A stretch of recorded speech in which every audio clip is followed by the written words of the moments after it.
আচ্ছা, আমরা তো সবাই জানি যে তুলসী পাতা ছাড়া ভগবান বিষ্ণু বা নারায়ণের পুজো সম্পন্ন হয় না। কিন্তু কারণটা কি আমরা সবাই জানি? আসুন আজ চেষ্টা করি জেনে নিতে। সৃষ্টির শুরুতে অসুরদের অত্যাচারে দেবতারা একদম অতিষ্ঠ হয়ে গেছিলেন। বারবার যুদ্ধে দেবতারা অসুরদের কাছে পরাজিত হচ্ছিলেন। এই অসুরদের মধ্যে একজন ছিলেন জলন্ধর।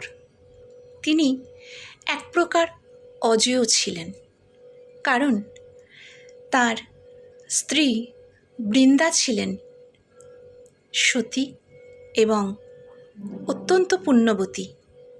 তার ধ্যান এবং পুণ্যের জোরে ওই অসুর জলন্ধরের চারপাশে এক ঐশ্বরিক বলয়ের সৃষ্টি হয়েছিল, যে কারণে দেবতারা বারবার সেই অসুর জলন্ধরের কাছে পরাজিত হচ্ছিলেন। তো দেবতারা অতিষ্ঠ হয়ে ভগবান বিষ্ণুর কাছে গেলেন।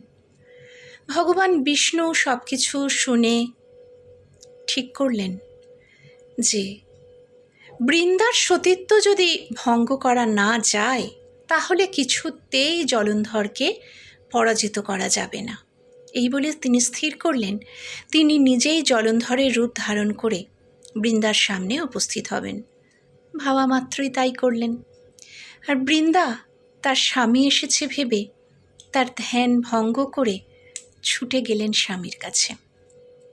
আর ঠিক তখনই যুদ্ধক্ষেত্রে জলন্ধরের চারপাশ থেকে সেই ঐশ্বরিক বলয় খুলে পড়ে গেল, আর ভগবান শিব তাকে বধ করলেন।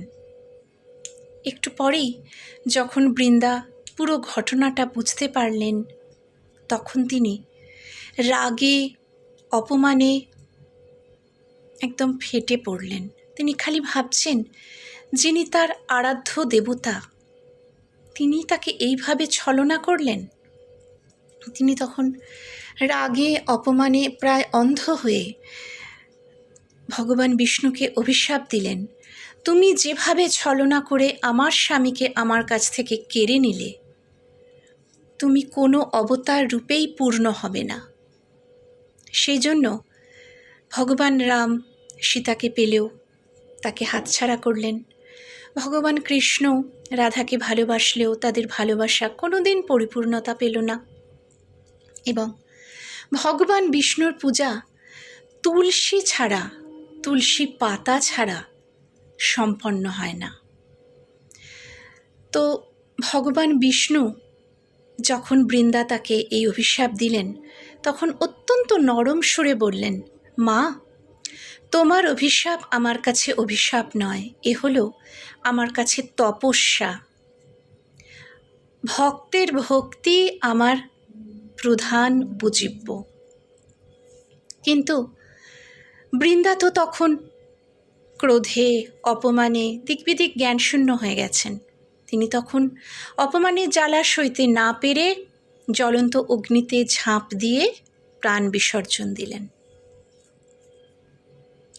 এবং তিনি এতই পবিত্র সতী ছিলেন যে শোনা যায় তার সেই পবিত্র চিতার ছাই থেকে এক অলৌকিক গাছের জন্ম হয়।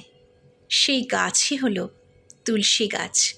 এবং ভগবান বিষ্ণু সেই গাছের সামনে দাঁড়িয়ে বলেন যে যেখানে যেখানে আমার পুজো হবে, সেখানে সেখানে তোমার অধিষ্ঠান হবে। তাই আজও নারায়ণ পুজোয় বা ভগবান বিষ্ণুর পুজোয় তুলসী পাতা ছাড়া পুজো কখনোই সম্পূর্ণ হয় না।